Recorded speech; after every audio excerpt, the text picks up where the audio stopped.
दोस्तों, नईमा खान जिसकी शादी तय हो जाती है, अगले ही जुमेरात को नईमा के दरवाजे पर बारात आने वाली रहती है।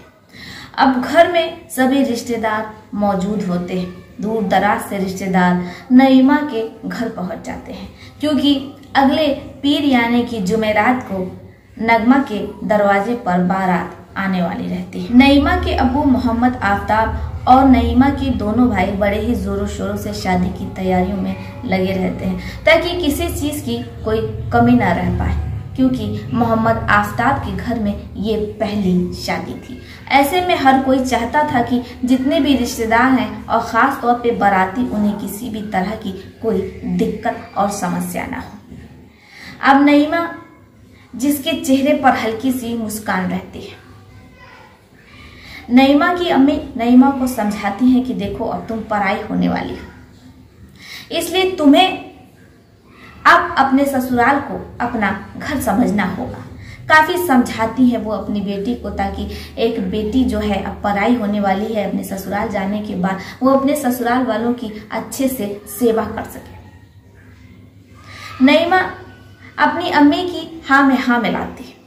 अब ऐसे ही वो समय भी आता है, वो क्षण भी आता है जब नईमा के दरवाजे पर बारात आने वाली रहती है। कहते हैं कि मुसलमानों में चांद रात मनाई जाती है, जगह होता है, और जो घर की महिलाएं हैं वो खस्ता या गुलगुला छानती हैं। दुल्हन के हाथों में मेहंदी लगती है।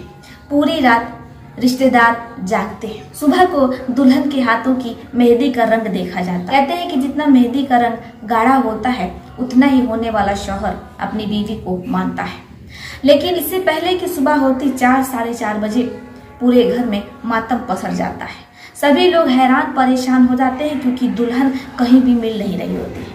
अब सुबह ही बारात आने वाली है, ऐसे में अगर दुल्हन लापता हो गई, कहीं मिल नहीं रही है, तो फिर क्या होगा। अब एक पिता जिसके माथे पर शिकन साफ दिखाई दे रही होती है, भाइयों का भी रो रो करके बुरा हाल रहता है, क्योंकि सवाल अब बेइज्जती का है, सवाल अब बदनामी का है। किसी को कुछ समझ में नहीं आ रहा होता है कि करे तो क्या करे।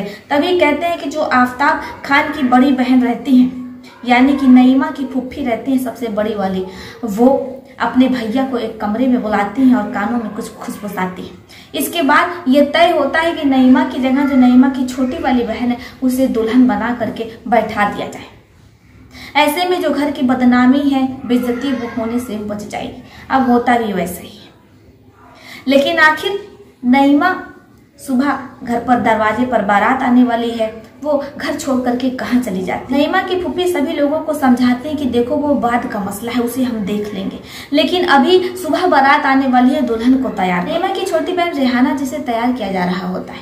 अब फूफी आवाज लगा रही होती है कि जितने भी जेवर है वो सब ले आओ, दुल्हन को पहनाना है।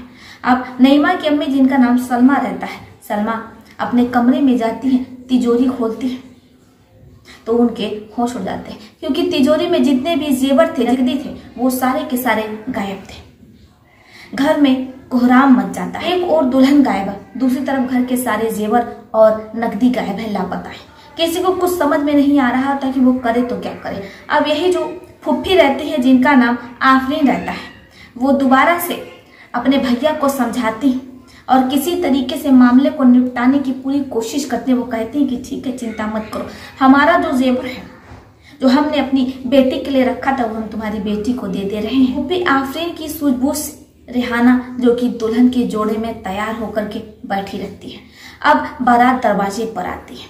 किसी को कुछ भनक न लगने पाए, इसलिए आफ्ताब और उनके दोनों बेटे अपने शिकन को, अपनी परेशानियों को भूल करके बारातियों की खिदमत में लग जाते हैं, और होता भी वैसा ही है।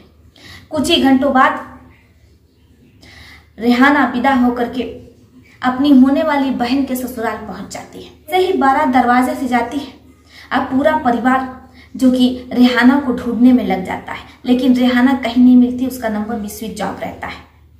इसके बाद परिवार थाने जाता है और वहां पर रेहाना की गुमशुदगी की FIR दर्ज करवाता है, लेकिन रेहाना का कुछ भी अता पता नहीं लग रहा होता है। अब क्योंकि जो आफ्ताब होते हैं वो उस गांव के मुखिया होते हैं, इसलिए जो पुलिस वाले रहते हैं वो भी तत्परता दिखाते हैं और वो अपने एक अधिकारी को फोन करते हैं। जैसे ही थाने के SHO फोन उठाते हैं तो उनके भी होश उड़ जाते हैं, क्योंकि वो जिला मेरठ से रायबरेली के लिए अभी अभी ट्रेन में बैठे हुए। रेहाना की फोटो भी उनके व्हाट्सएप पर पहुंच जाती है। ऐसे में जो थाना के एसएचओ होते हैं तेज प्रताप, वो 2 टीमों का गठन कर देते हैं। अब ये दोनों टीमें लगातार रेहाना को खोज रही होती हैं, लेकिन असफल होती हैं। इधर परिवार का और गांव के मुखिया आफ्ताब खान का रो रो करके बुरा हाल रहता है। किसी को कुछ समझ में नहीं आ रहा होता कि आखिर रेहाना गई तो कहाँ गई। अब ये जो एसएचओ हैं, जो कि ट्रेन में अपने सफर की ओर आगे बढ़ रहे होते हैं, वो सोने की कोशिश करते हैं, उन्हें नींद नहीं लगती है, क्योंकि ये केस इस तरीके से उनका दिमाग उलझा के रखा था। तभी उनके कानों में एक बड़े ही मधुर सी किसी महिला की आवाज आती है। वो महिला थाने के एसएचओ को ही जगा रही होती है और कह रही होती है कि सर, क्या आप मुझे थोड़ी सी बैठने के लिए जगह दे देंगे। अब जो एसएचओ रहते हैं तेज प्रताप, चूंकि वो सादी वर्दी में रहते हैं, इसलिए वो महिला उन्हें पहचान नहीं पाती है। इसके बाद वो महिला एसएचओ तेज प्रताप के बगल में ही बैठ जाती है। उसकी आंखों में आंसू होता है, उसके पास एक काले रंग का बैग होता है, जिसे वो महिला बहुत ही तेजी से जकड़ कर पकड़े रहती है। अब एसएचओ तेज प्रताप, जिन्हें कुछ समझ में नहीं आ रहा होता है, वो उस महिला से पूछने की कोशिश करते हैं कि क्या तुम अकेले हो, लेकिन वो महिला कोई जवाब नहीं देती है।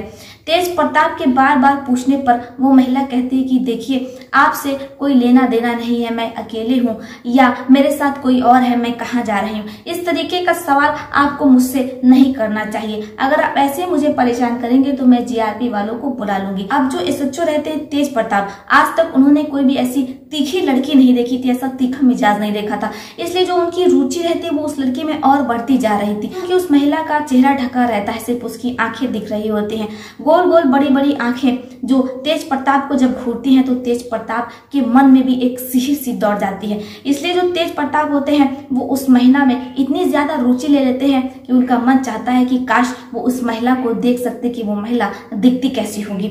अब ऐसे में जो तेज प्रताप रहते हैं एसएचओ, वो भी कुंवारे रहते हैं, ऐसे में उनके दिल का धड़कना भी लाजमी है।